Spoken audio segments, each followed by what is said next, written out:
gitu. Halo semuanya, kembali lagi bersama saya Rido Adiguna. Oke, bagaimana kabarnya? Semoga sehat selalu dan dalam kondisi yang berbahagia. Oke, jadi pada kesempatan kali ini kami dari kelompok 5 akan mempresentasikan hasil dari proyek kami yang berjudul simulasi aliran melalui katup atau valve dengan perubahan luas penampang.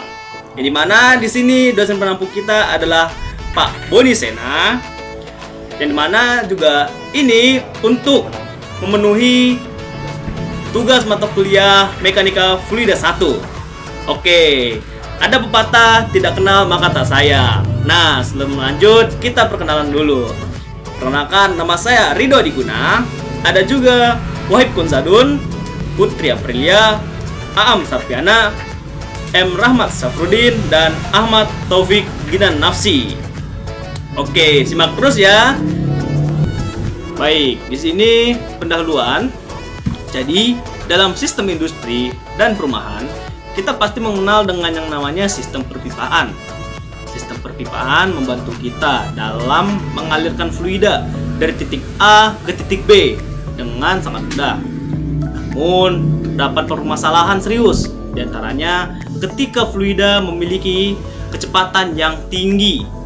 Ini bisa mengakibatkan bagian dinding pipa terkikis seiring berjalannya waktu, kebisingan aliran, dan terjadinya getaran yang berlebihan, menyebabkan sistem pipa bisa membahayakan kita dan lingkungan di sekitarnya.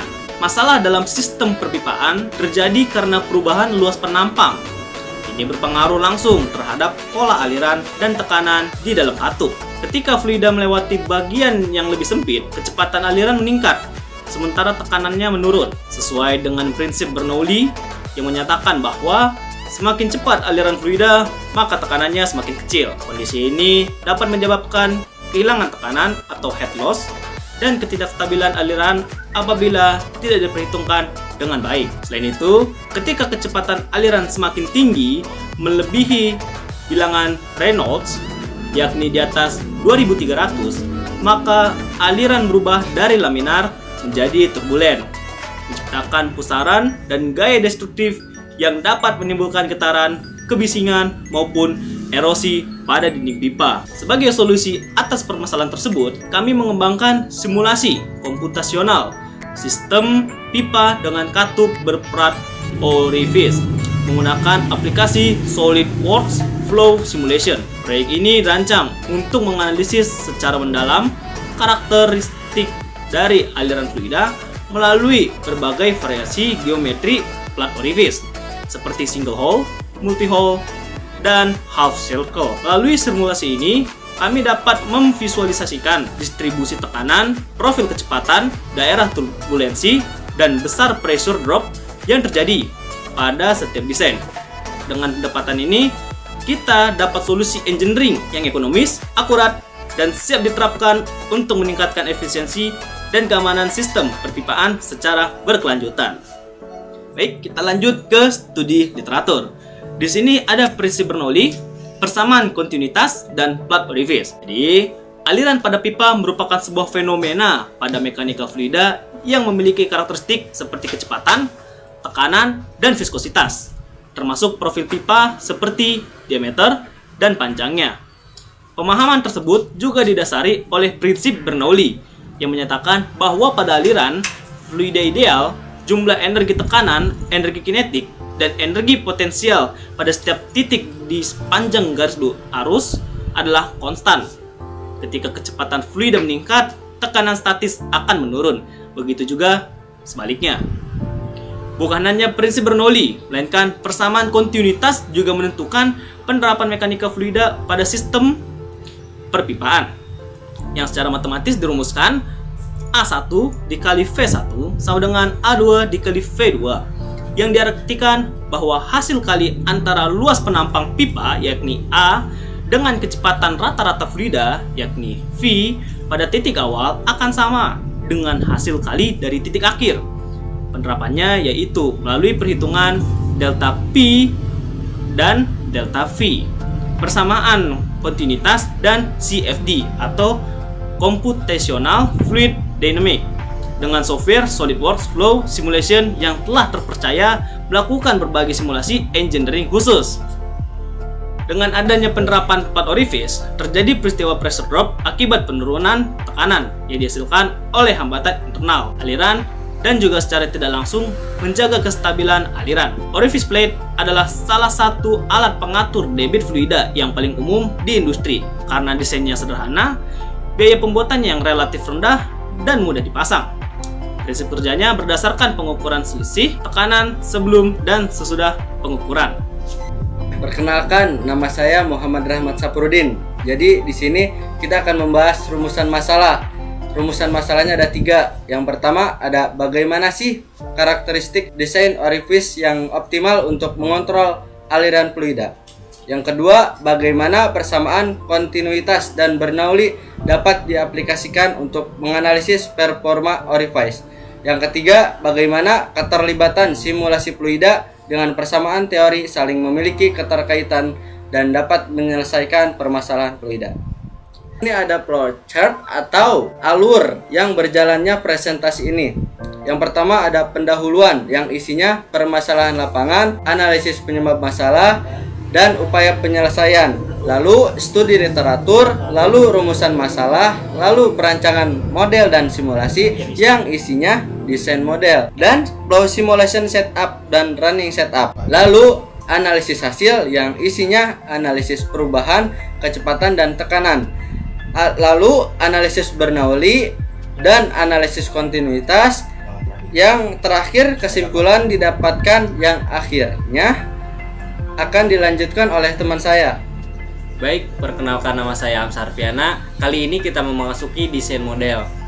Dengan model pipa, di sebelah kiri ada gambar 2 dimensi dan juga 3 dimensi dengan spesifikasi panjang totalnya itu 121 cm, diameter pipanya 7 cm, diameter penampang pipa 5 cm, dan juga luas penampang 19,63 cm3.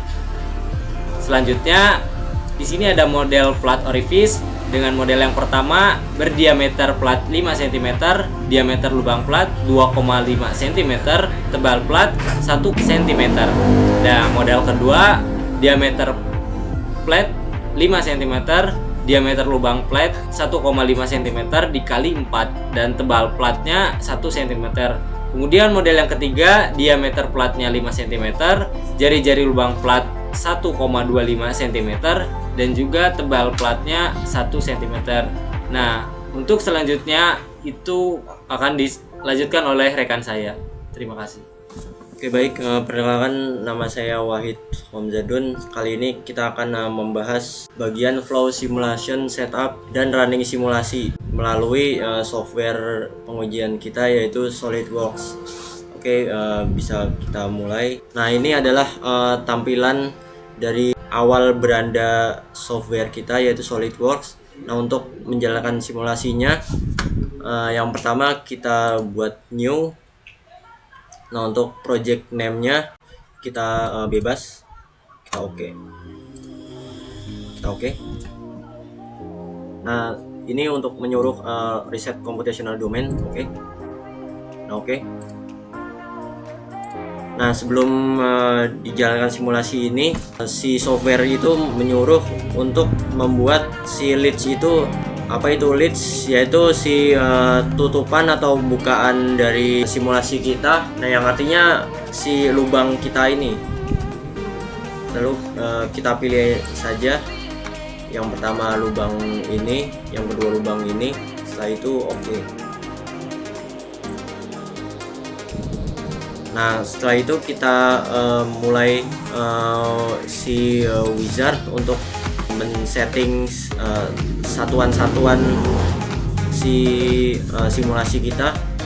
Kita next. Nah, ini untuk unitnya atau satuannya ini kita Pascal, set satuan tekanannya, lalu temperaturnya kita Celsius. Terus untuk si gravity-nya kita ubah si Z-nya. Nah, kita tuker minus 9,81 nya ke bagian Y komponennya.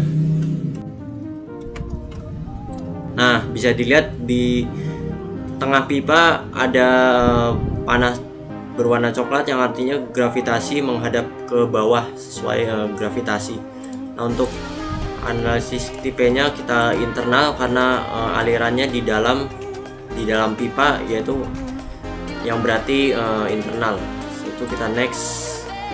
Nah, ini untuk menentukan si jenis fluida kita, yaitu air, kita tambahkan add, terus kita next, terus wall condition next. Nah, ini sudah dalam kondisi normal-normal aja, kita finish aja. Nah, setelah itu untuk melihat aliran kita secara maksimal, kita transparansikan. Nah, misalnya 70. Nah, di sini sudah transparansi. Lalu computational domainnya kita hide. Nah, setelah itu kita jalankan simulasi kita. Setelah itu kita masukkan si boundary condition kita. Nah, kita muka awal aliran kita, yaitu si muka ini. Nah, kita pilih jenisnya inlet mass flow. Nah, yang artinya tuh masa aliran kita masuk di lubang itu. Lalu oke. Nah, setelah itu tambahin lagi. Nah, kita si muka akhirnya. Nah, untuk jenisnya kita pilih yang kedua, yaitu environment pressure. Itu yang artinya itu lingkungan aja, yaitu tidak ada masukan apa-apa, jadi hanya natural mengalir saja. Oh iya, untuk inlet mass flow-nya, nah untuk flow parameter kita kasih misalkan saja masanya 10 kg per second. Nah, setelah itu kita run simulasinya.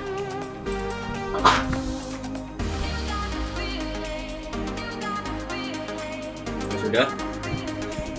Lalu kita perlihatkan.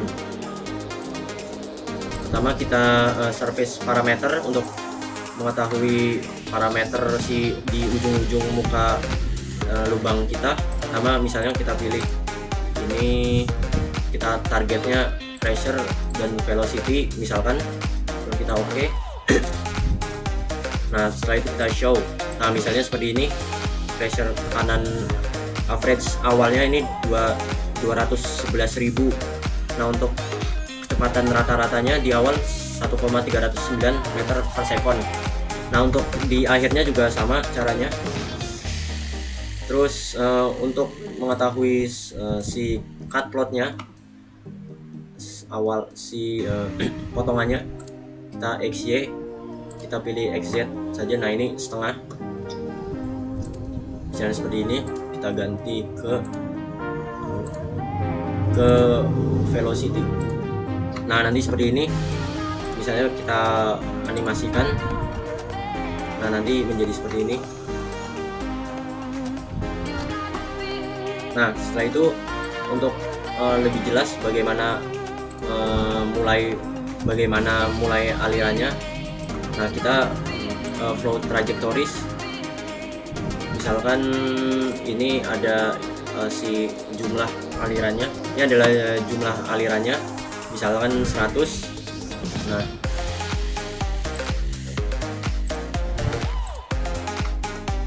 kita pilih mukanya untuk awalannya.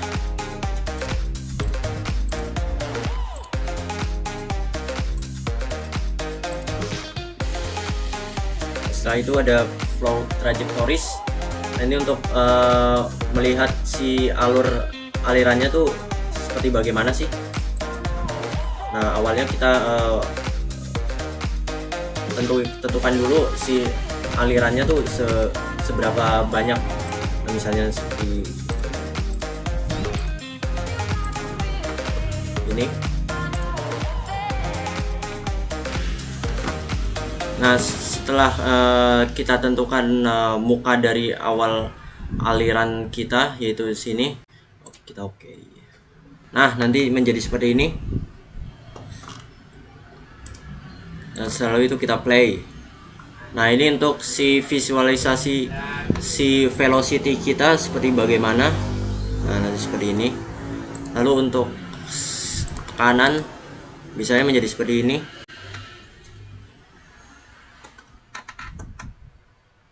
Nah, seperti itu.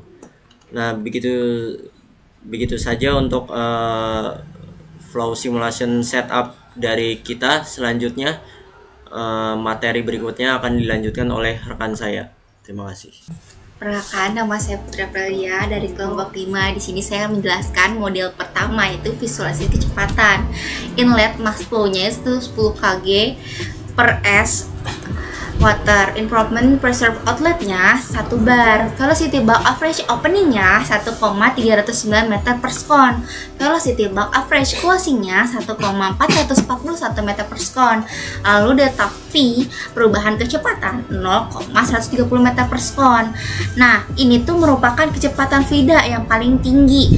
Di visualisasi aliran terlihat seperti semburan roket yang dimana menyebabkan di bagian titik akhir tingkat erosinya yang sangatlah tinggi. Oke, slide selanjutnya itu ada visualisasi dari tekanan model pertama. Pressure bulk average openingnya 1,40 bar, pressure bulk average closingnya 1,01 bar, delta P atau pressure drop 0,39 bar. Nah, di sini perubahan ini tekanan menengah ini terjadi karena aliran fluida terpusat dan terkompresi ke bagian tengah, dan ini tuh membuatnya terlihat seperti semburan roket. Oke, slide kedua dari model keduanya, visualisasi kecepatan. Inlet sama outletnya itu masih sama seperti slide sebelumnya. Velocity bulk average openingnya 1,309 meter per sekon. Velocity bulk average closingnya 1,319 meter per sekon. Delta V perubahan kecepatan 0,020 meter per sekon. Nah, ini tuh merupakan perubahan kecepatan VIDA yang sangat rendah. Di visualisasi, aliran ini terlihat seperti terpecah. Namun, pada akhirnya aliran tersebut tersebar rata dan menyatu kembali, sehingga profil plate of rephase ini menjadi yang paling efektif. Oke. Dari visualisasi tekanannya, pressure bulk average opening 2,11 bar, pressure bulk average closingnya 1,01 bar, delta P pressure drop 1,10 bar. Nah, perubahan tekanan yang tinggi ini terjadi karena profil plate yang menyebar dan membelah aliran menjadi 4 bagian, menyebabkan aliran menjadi stabil dan terkendali setelah melewati plate orifice ini. Oke, di sini ada visualisasi kecepatannya. Inlet sama outletnya masih sama seperti sebelumnya. Velocity bulk average openingnya 1,309 meter per sekon. Velocity bulk average closing 1,324 meter per sekon. Delta V perubahan kecepatan itu ada 0,015 meter per sekon. Nah, ini tuh merupakan perubahan kecepatan aliran yang paling rendah karena aliran bergerak melalui setengah lingkaran. Visualisasinya hampir menyerupai visualisasi semburan roket yang tadi, tetapi gagal membentuknya dan akhirnya aliran stabil kembali tanpa perubahan kecepatan yang signifikan. Lalu ada visualisasi ketekanannya. Pressure bulk average openingnya 2,75 bar, pressure bulk average closingnya 1,01 bar, pressure drop atau delta P-nya 1,74 bar. Nah, perubahan tekanannya sangat tinggi karena penyempitan di bagian bawah saja membuatnya aliran fluida di dalam pipa tuh menyatu dan terkompresi ke bagian bawah pipa. Ini tuh tentunya berbahaya untuk jangka waktu yang lama karena pipa bisa terkena erosi di bagian bawah pipa. Oke, slide selanjutnya akan dijelaskan dengan rekan saya. Terima kasih. Perkenalkan, nama saya Ahmad Taufik Nafsi. Kali ini kami masuk kepada analisis Bernoulli. Nah, bagaimana jika aliran dalam kondisi ideal tanpa gesekan dan tanpa turbulensi? Nah, jadi di sini kita sudah mendapatkan hasil dari pipa model 1 dan pipa model 2 dan 3. Yang dimana kita menggunakan rumus delta P sama dengan setengah rho V1 kuadrat dikurang V2 kuadrat, yang dimana kita substitusikan dan mendapatkan hasil akhir, yaitu pipa model 1 adalah 181,5 Pascal, lalu pipa model 2 adalah 26,5 Pascal, lalu yang 3 adalah 19,5 Pascal. Nah, di sebelah sini bisa dilihat kita memiliki selisih antara aliran kondisi ideal dan kondisi simulasi real. Lanjut. Nah, di sini kita masuk kepada analisis kontinuitas model 1. Nah, analisis kontinuitas model 1 kontinuitas ini adalah perbandingan sistem awal dan sistem akhir, yang dimana kita menggunakan rumus Q1 sama dengan Q2. Lalu A1 dikali V1 sama dengan A2 dikali V2. Nah, kita substitusikan perhitungannya dan mendapatkan hasil akhir yaitu 5,24 meter per second. Nah, perubahan tekanan menengah ini terjadi karena aliran fluida terpusat dan terkompresi ke bagian tengah, dan juga ini yang membuat terlihat seperti semburan roket. Nah, kita lanjut pada analisis kontinuitas model 2. Nah, kita juga sama melakukan langkah-langkah yang sama seperti yang tadi, yang mendapatkan hasil 3,65 meter per second. Nah, perubahan tekanan yang tinggi ini terjadi karena profil plat yang menyebar dan membelah aliran menjadi 4 bagian, menyebabkan aliran menjadi stabil dan terkendali setelah melewati plat orifice. Lanjut, kita kepada analisis model 3. Nah, kita melakukan langkah yang sama juga dan mendapatkan hasil 10,48 meter per second. Nah, perubahan tekanan yang sangat tinggi karena penyempitan ke bagian bawah saja membuat aliran fluida di dalam pipa menyatu dan terkompresi ke bagian bawah pipa saja. Dan tentunya ini berbahaya untuk jangka waktu yang lama karena pipa bisa terkena erosi di bagian bawah saja. Oke, sekian dari presentasi saya. Dilanjutkan oleh rekan saya. Terima kasih. Oke, jadi bagaimana? Kita sekarang telah sampai di kesimpulan. Oke, jadi berdasarkan hasil pengujian yang telah divalidasi melalui persamaan kontinuitas A1 dikali V1 sama dengan A2 dikali V2, dapat disimpulkan bahwa plat orifice paling efektif adalah plat nomor 002 dengan profil 4 lubang berukuran 1,5 cm.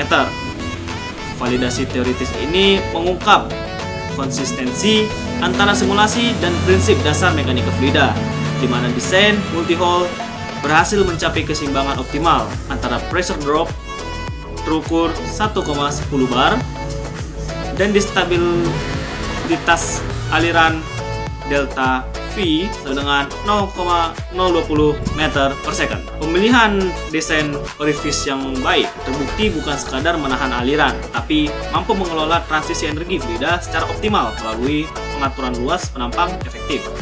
Hasil simulasi yang selaras dengan persamaan kontinuitas membuktikan keakuratan metode analisis kami. Terakhir, proyek ini tidak hanya mendemonstrasikan keefektifan plat multi-hole dalam sistem perpipaan, tetapi juga mengilustrasikan potensi simulasi komputasional sebagai tools engineering yang akurat dan efisien dalam memvalidasi konsep teoritis dan mengoptimalkan desain nyata. Sekian dari saya. Kami dari kelompok 5 mengucapkan terima kasih. Sekian, see you next time. Dah.